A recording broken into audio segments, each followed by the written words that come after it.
క్రైస్తవ్యం అనేది మతమా కులమా? మతం. ఒకవేళ మతం అయితే కులం ఎందుకు, సర్టిఫికెట్ ఎందుకు?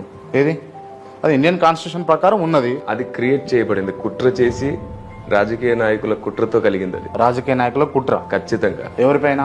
సమాజం పైన, క్రైస్తవ సమాజం పైన. క్రైస్తవ మతం కాదు, మతం కాదు కాదు క్రీస్తు మతం కాదు. ఎందుకంటే దేవుడు అనేవానికి మతం లేదు, కులం లేదు, రంగు తారతమ్య భేదం లేదు. నేను దేవుణ్ణే ప్రకటిస్తున్నాను, మతం కానే కాదు. మతం కానే కాదు. మీరు క్రైస్తవ మతస్థులు కానే కాదు కాదా? క్రీస్తును వెంబడించేది మార్గం అని అంటారు. క్రీస్తును వెంబడించే మార్గం ఇది.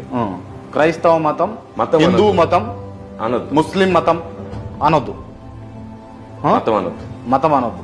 మరి ఏమన్నా? ఎందుకంటే ఆ పదం వల్లే వివాదం వస్తుంది కాబట్టి క్రైస్తవ మార్గం, హిందూ మార్గం, ముస్లిం మార్గం అనండి. రైట్. మన భారతదేశంలో మత స్వేచ్ఛపు హక్కు ఉంది కాబట్టి ఇవాళ మీరు కిరణ్ కుమార్ గా ఉన్న మీరు కిరణ్ పాల్ అయ్యారు అంటే అది మతంలోకి పరిగణలోకి తీసుకొని, మతంగా పరిగణలోకి తీసుకొని కదా మీకు ఆ స్వేచ్ఛ వచ్చింది.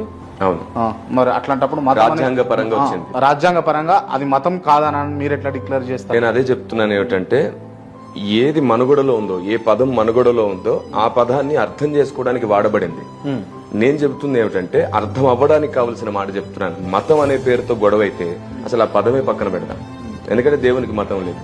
దేవుడికి లేని దేవునికి మతాన్ని, మతం అనే ప్రస్తావన, అసలు దేవునికి మతం లేనప్పుడు దేవునికి మతం లేదని తెలిసి కూడా మనం మతాన్ని ఆపాదిస్తాం. మతాన్ని ఆపాదిస్తాం. సింపుల్ క్వశ్చన్ క్రాంతి గారు, మీ ద్వారా నేను కోర్టులకి, రాజకీయ నాయకులకి, యావత్ భారతదేశాన్ని అడుగుతున్నాను.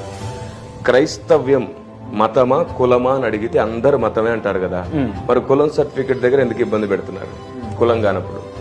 దీనికి ఆన్సర్ ఏమిటి? అసలు న్యాయంగా ఆలోచిస్తే, ధర్మంగా ఆలోచిస్తే సింపుల్ గా అర్థమైపోతుంది. మతం అన్నప్పుడు మతంగానే చూడండి, కులం అంటే కులంగానే చూడండి. రెండు కలిపి చేస్తే అది కుట్ర అంటారు. కావాలని చేస్తున్నారు.